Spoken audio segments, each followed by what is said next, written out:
The flood took 30 acres from Burl Simmons in 4 days. It took Dale Huckett's corn before he could even call his insurance man. It took Tom Pute's soybean field, 60 acres of it, and left behind a pale crust of silt that dried to something close to concrete. The Hatchie River crested 11 feet above flood stage that June, highest it had been in over a decade.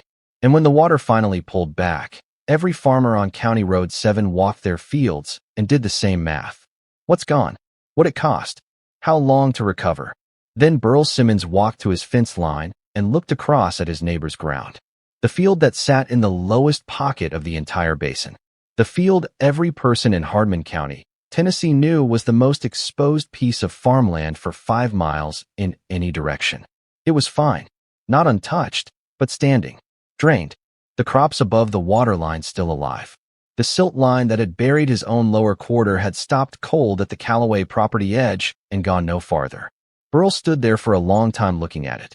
Then he walked over to ask the 20-year-old woman who farmed it what she had done, and she handed him a dead man's notebook. Ruby Callaway had grown up on that farm the way you grow up in places that are beautiful and unforgiving at the same time. With calloused hands before most kids her age had summer jobs, and a working knowledge of soil and water and weather that no classroom had ever given her. Her father, James, had worked those 40 acres in the Hatchie River lowlands for 3 decades with patience that had never made him rich, but had kept the land intact. Her mother had been gone since Ruby was 9. After that it was just the two of them, James and Ruby, moving through the seasons together in a rhythm that didn't need many words. When James's heart started giving him trouble 2 winters back, Ruby had taken over the daily work without announcement. She just did what needed doing. What she had not yet done, what none of her neighbors knew she had done, was open a cardboard box she had found in the back of the equipment shed the previous winter. Inside it were her grandfather's notebooks. Earl Callaway had farmed that same ground decades before Ruby was born, in an era before synthetic inputs made the soil seem endlessly forgiving, before drainage tile made it easy to stop watching what water did when it moved. He had watched. He had recorded. He had sketched the creek's behavior after storms, noted which fields recovered and which stayed wet, mapped the bend in Cane Branch and what that bend did during a flood year. And then he had died, and life had moved on, and his observations had folded into a box in a shed for 60 years. Ruby sat with those notebooks through the winter and read every page. One passage, from a journal dated somewhere in the mid-1960s, she read so many times she had it close to memorized. The strips I leave rough along the creek, the ones Mama always said were too wet to bother with. Those are the ones that slow the water down when it comes. The grass holds, the roots hold, the soil holds, and everything above it holds, too. A man riding by lamplight 60 years ago, in a shed that still stood, on land that still flooded. Could his handwriting actually hold the answer to a problem the entire county was still losing to? Ruby didn't know yet, but she intended to find out. The forecast began shifting in the second week of June. A slow-moving low had stalled over Arkansas and was pulling Gulf moisture north in long, continuous bands. The Hatchie gauge upstream was climbing. The one downstream had already crossed flood stage. Farmers across the county moved equipment to high ground, checked their drainage, called their insurers, stood at field edges doing the brutal arithmetic. How much rain before the loss becomes serious? How long before the soil simply cannot take anymore? The Callaway farm sat in the lowest pocket of the basin. Everyone knew it. Ruby had been hearing about it her whole life. One night when the rain had just begun to tap against the glass, her father looked up from the kitchen table. "You ready?" "I think so," she said. By Friday morning the sky had gone the color of a cast-iron skillet. By Sunday, Cane Branch was out of its banks. By Monday, the lower third of every field on the east side of County Road 7 was underwater. The Hatchie crested at 11 feet above flood stage, highest in over a decade. Ruby stood at her field's edge Monday afternoon in knee-high rubber boots, rain jacket soaked through, and watched the water come. Here was the test. Here was the thing her grandfather had written about by lamplight and then set on a shelf. And here, finally, was the answer. 3 months earlier, in the cold of mid-March, Ruby had steered her father's old John Deere deliberately around a long rectangular stretch of matted grass and sedge that ran along the creek side of the low field. She circled it. She left it untouched. And then she kept working as if she had done nothing unusual at all. The men along County Road 7 watched from the fence. Dale Huckett took off his cap and scratched his head. Burl Simmons, who farmed the adjacent ground, gave a short, dry laugh. Her daddy would have had that strip turned by sunrise, he said. What Ruby had done was deliberate, drawn directly from Earl's notebooks and cross-referenced against soil conservation bulletins she had found at the county library.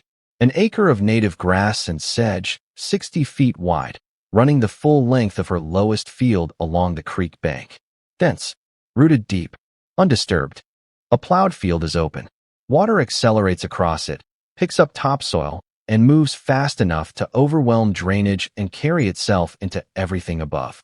A strip of thick, root-bound native grass acts like a wall the water wasn't expecting.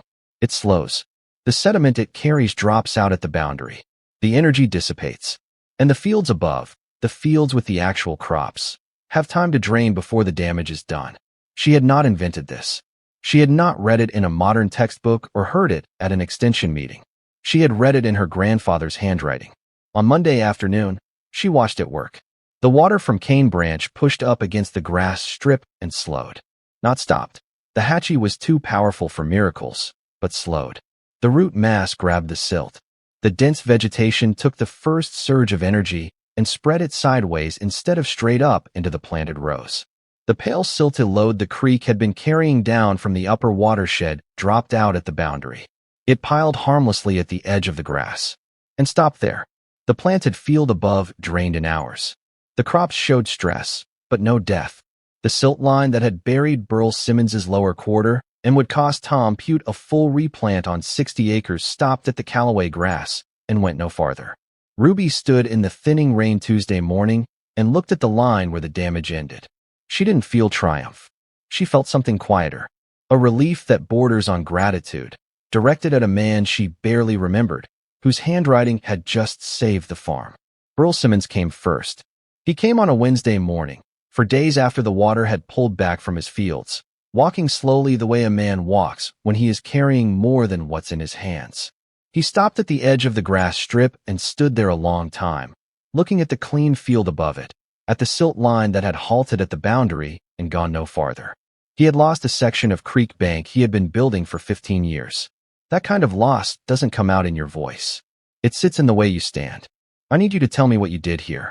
Ruby told him. 60 feet wide. Native sedge, switchgrass, big blue stem that had come back on its own. You don't plant it. You stop plowing it and let it go. Her grandfather's notes said 40 feet was the minimum. She had gone wider to be safe. Dale Huckett came 2 days later. Tom Pute the day after that. The county extension agent arrived on a Thursday with a measuring tape and a notebook, asking questions Ruby answered without impatience. She showed them Earl's journals. She laid out the conservation bulletins she had used to cross-reference his observations. Nobody laughed. They stood in the field and listened to a 20-year-old woman explain something that had been sitting in an equipment shed for 6 decades, waiting for someone to open the box. The following spring, 3 farms along County Road 7 established their own buffer strips. The Extension Office ran a workshop on riparian buffers that drew farmers from 4 counties. 2 years after the flood, aerial photographs of the Hatchie Basin showed more than 1,000 linear feet of new native grass where plowed ground had been the spring before. That evening after the extension agent left, Ruby sat on the porch beside her father, wrapped in a blanket despite the June warmth. She told him how the conversations had gone. He listened without interrupting, the way he always had. When she finished, he was quiet for a moment. Then he said, "Your grandfather would have liked you." It began with a box in a shed, water-stained cardboard, a man's handwriting, observations made by lamplight about a creek that still ran, on ground that still flooded, 60 years after he had set the notebook down and gone about his life. Earl Callaway never knew anyone would read it. He just wrote what he saw. His granddaughter read it. She believed it. And when the Hatchie came at 11 feet above flood stage, the highest it had been in over a decade, the line held. Burl Simmons lost 30 acres. Tom Pute replanted 60. Dale Huckett's drainage tile was simply overwhelmed. The Callaway farm, sitting in the lowest pocket of the entire basin, came through the flood with less damage than any comparable piece of ground in the valley. 1 acre of unmowed grass. 60 years of waiting. 1 winter of a young woman reading carefully in a cold shed. The land remembers what it's shown. The people who work it can learn to remember, too, but usually only after the water has risen once, and someone patient enough to have been paying attention all along shows them where the line held. If this story moved you, if you believe the quiet ones who keep working deserve to be heard, share it with someone who needs to remember that the wisest voice in the room isn't always the loudest one. Subscribe, because there are more stories like Ruby's out there. Stories about people who found the answer in the last place anyone thought to look.